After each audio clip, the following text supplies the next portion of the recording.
मित्रों, जय श्री राम। दिव्य ज्योतिष के इस ज्ञान रूपी चैनल पर आप सभी ज्योतिष प्रेमी मित्रों का मैं हार्दिक अभिनंदन करता हूं।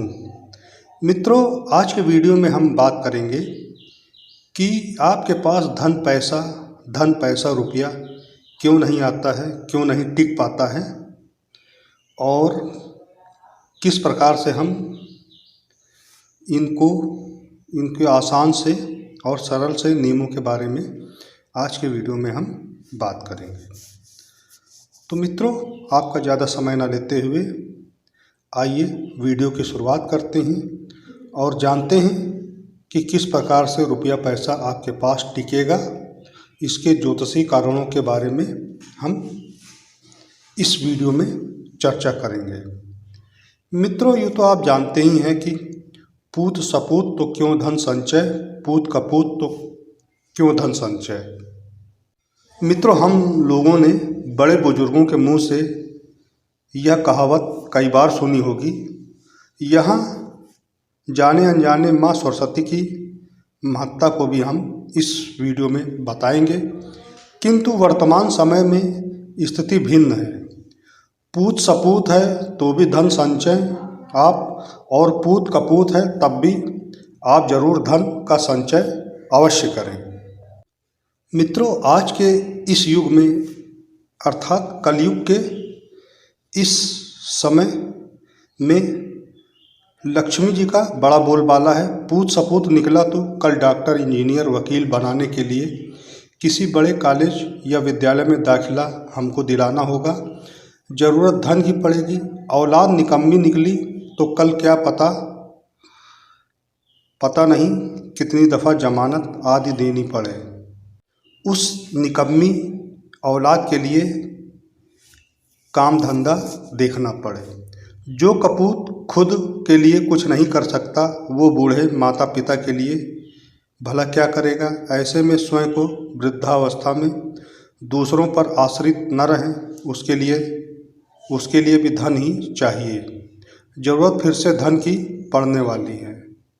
अर्थात आज के इस युग में बिना लक्ष्मी जी की शरण में जाए हमारा गुजारा नहीं हो सकता है।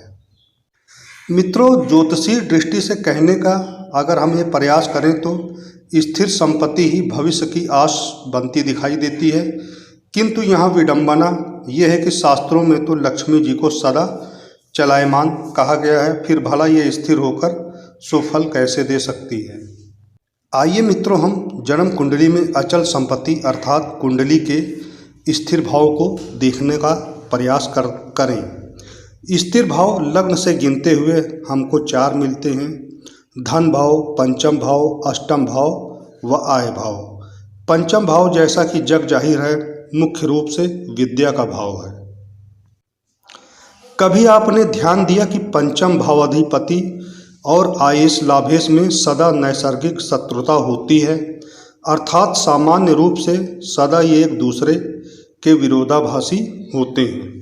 अतः यदि आप शिक्षा का अर्थ धन प्राप्त करना ही मानते हैं तो शायद आप भ्रम में रह रहे हैं। पंचमेश आयेश का सहायक नहीं होगा। वहीं दूसरी तरफ मित्रों, इन भावों के कारक आपस में सहायक होते हैं। यदि पंचम में अग्नि प्रधान राशि होती है तो एकादश में वायु कारक राशि होगी, एकादश में जलीय राशि होगी तो पंचम में पृथ्वी तत्व राशि होगी। इस प्रकार ये भाव के रूप में एक दूसरे के सहायक हो सकते हैं। इनमें संबंध भी क्षत्रिय, शूद्र व वैश्य ब्राह्मण के रूप में ही होता है। अर्थात मित्रों, सदा यह संबंध सर्वथा विपरीत होता है। अष्टम भाव गुप्त धन का भी माना गया है।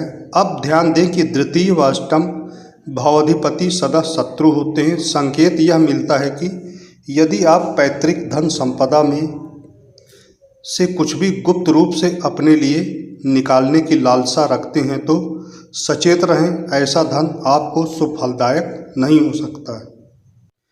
खेतों में मिलने वाला दबा हुआ धन, दीवारों में छिपाया गया धन, सब इसी प्रकार का धन होता है जो अपनों से दगा करके रखा जाता है और अंत में स्वयं के भी काम नहीं आता है, अन्य लोग उसका लाभ उठाते हैं।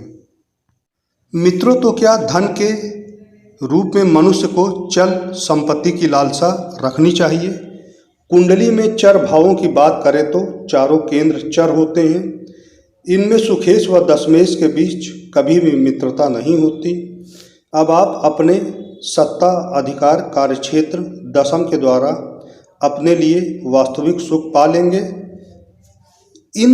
इसमें मुझे हमेशा ही संशय लगता है। जैसा मित्रों आप सभी हमें यह ज्ञात है कि सप्तम भाव विवाह व साझेदारी का भाव है। बड़ी रोचक बात है कि सप्तमेश व नवमेश भी कभी नैसर्गिक मित्र नहीं होते। अब भला क्या हो, जरा गौर करें। पंचम त्रिकोण व नवम त्रिकोण के स्वामी सदा मित्र होते हैं। पंचम भाव नवम भाव भाग्य भाव से नवम यानी भाग्य है, अर्थात यदि सरस्वती पंचम की उपासना की जाए तो भाग्य नवम का साथ स्वयं मिलता है। सरस्वती की उपासना का अर्थ मात्र शिक्षा से न होकर विधि पूर्वक व धर्म पूर्वक शास्त्र सम्मत आचरण करना, गुरुओं का सम्मान, वाणी पर नियंत्रण, आचरण की शुद्धता आदि से है। इन नियमों का पालन भाग्य को जागृत करने में कोई नहीं रोक सकता, इसमें कोई संशय नहीं है। मित्रों इसी प्रकार पराक्रम भाव तृतीय व इसके बिल्कुल सामने पड़ने वाला आय भाव एकादश सदा मित्र राशि होते हैं। अतः यदि आप पराक्रम करते हैं तो आय स्वयं ही होने लगती है। आय भाव स्वयं पराक्रम से नवम अर्थात भाग्य होता है तथा पराक्रम सप्तम भाव से नवम भाव है। अब इस त्रिकोण में आपका जीवन साथी भी यदि शामिल हो जाता है तभी यह त्रिकोण पूरा होता है। जिनके घर की लक्ष्मी खुश, उनकी धन लक्ष्मी मेहरबान। नवम भाव धर्म का भाव है।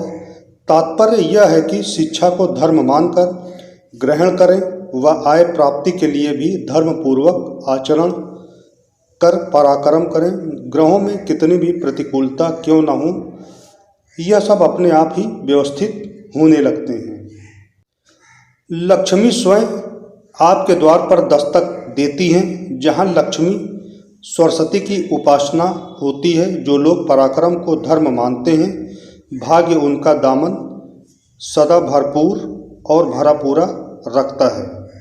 तो मित्रों, मैं आशा करता हूँ कि आज के वीडियो में जो बातें मैंने बताई, उन बातों और नियमों का आप पालन करते हुए धन, रुपए, पैसे और लक्ष्मी से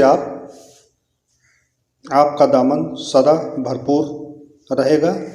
यदि जिन नियमों की मैंने इस वीडियो में उल्लेख किया है, उन नियमों का आप पालन करते हैं। मित्रों, यह वीडियो आपको इतनी जल्दी समझ में नहीं आएगा। कृपया करके इसे बार बार देखें और ध्यानपूर्वक जो बातें मैंने बताई हैं, उन बातों का आप ध्यान से और बहुत ही गंभीरता से सुने व समझने का प्रयास करें और अपने जीवन में उन बातों को आप उतारने का प्रयास यदि करेंगे तो आप स्वयं ही देखेंगे कि आपके वहाँ लक्ष्मी जी किस प्रकार से आपकी सभी मनोकामनाओं को पूर्ण करेंगे। तो मित्रों, इसी आशा के साथ कि आपका जीवन सुखमय हो, इसी आशा के साथ मैं यह वीडियो यहीं पर समाप्त करता हूँ। अगले वीडियो में हम किसी और ज्ञानवर्धक विषय पर बात करेंगे। तब तक के लिए मित्रों, जय श्री राम। आपका दिन शुभ हो।